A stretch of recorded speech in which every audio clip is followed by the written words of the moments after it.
ഞാൻ നമ്മുടെ സൂര്യദേവ മഠം വിഷ്ണുമായ സ്വാമിയുടെ മുന്നിലാണ് ഞാൻ ഇരിക്കുന്നത്.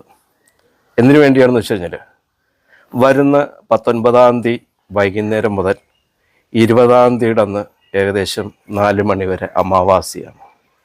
നമുക്കിവിടെ വിഷ്ണുമായ സ്വാമിയുടെ മുന്നിൽ അമാവാസി ശക്തി പൂജ നടത്തുന്നുണ്ട്. അത് 20-ാം തീയതിയുടെ അന്ന് രാവിലെ 10 മണി മുതൽ ആരംഭിക്കുകയാണ്. എന്താണ് അമാവാസി ശക്തി പൂജ, അല്ലെങ്കിൽ വിഷ്ണുമായ സ്വാമിയെ നമ്മൾ എങ്ങനെയാണ് പൂജിക്കേണ്ടത്? പല ആൾക്കാരും വിഷ്ണുമായ സ്വാമി എന്നൊക്കെ പറയുമ്പോൾ ഭയന്നൊക്കെയാണ്, ഈ ചാത്തൻ സ്വാമിയല്ലേ എന്നൊക്കെ പറഞ്ഞിട്ട് ഭയന്നായിരിക്കേണ്ടത്. അപ്പം അതൊന്നും ഒരു കാര്യമല്ല. ശിവൻ്റെയും പാർവതിയുടെയും ഒരേ ഒരു മകൻ കൂളിവാക മുലയൂട്ടി വളർത്തിയ, അല്ലെങ്കിൽ പാർവതി ദേവി കൂളിവാക രൂപത്തിൽ വന്നു നിന്ന് ഉണ്ടായ കുട്ടിയാണ്. അത് കൂളിവാകയെ ഏൽപ്പിച്ച് മുലയൂട്ടി വളർത്തുന്നത് കൂളിവാക ദേവിയാണ്.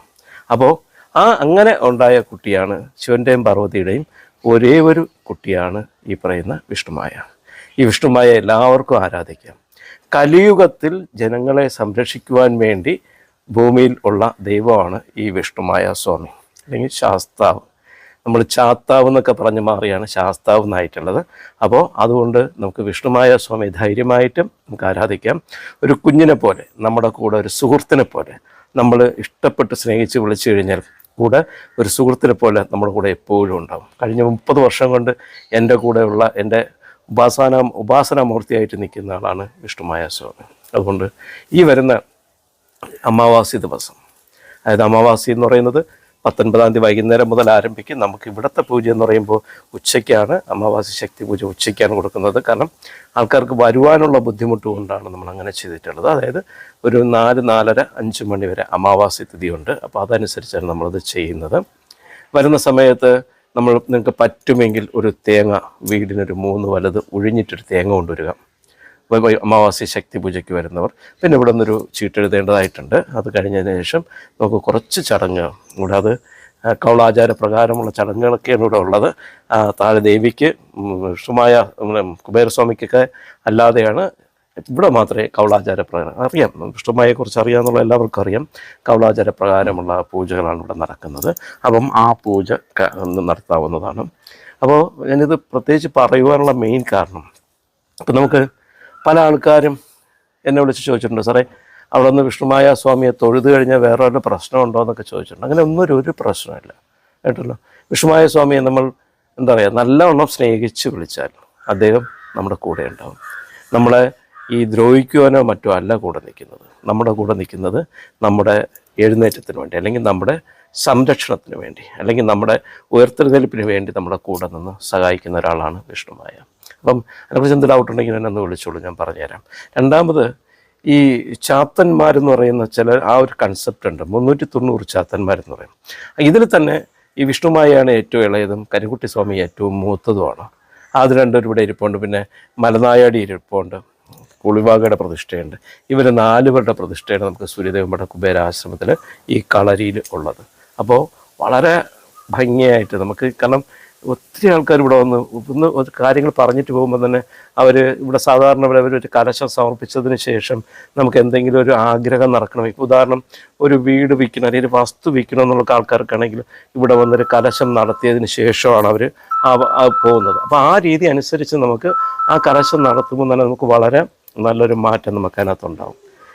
നമുക്ക് ഒരു 90 ദിവസത്തിനകത്ത് എൻ്റെ വസ്തു വിറ്റ് പോകണം, അല്ലെങ്കിൽ എൻ്റെ വീട് വിറ്റ് പോകണം എന്ന് പറഞ്ഞുകൊണ്ടിരിക്കുന്നവർക്കൊക്കെ ആ സമയത്ത് തന്നെ നമുക്കത് വിറ്റുപോകാൻ സാധിക്കുന്നുണ്ട്. എന്നിട്ട് അവർ വന്നിട്ട് വലിയ കലശവും അതുമായിട്ട് ബന്ധപ്പെട്ട കാര്യങ്ങളൊക്കെ അവർ ചെയ്യാറുണ്ട്. അപ്പം വളരെ വളരെ പവർഫുള്ളായിട്ടുള്ള ഒരു പൂജ അല്ലെങ്കിൽ പ്രാർത്ഥനാ രീതിയാണ് ഇവിടെ ഉള്ളത്. അപ്പോൾ നിങ്ങൾക്ക് താല്പര്യമുണ്ടെങ്കിൽ ഈ വരുന്ന 20-ാം തീയതി രാവിലെ 10 മണിക്ക് സൂര്യദേവ മഠ കുബേരാശ്രമത്തിലെത്തുക.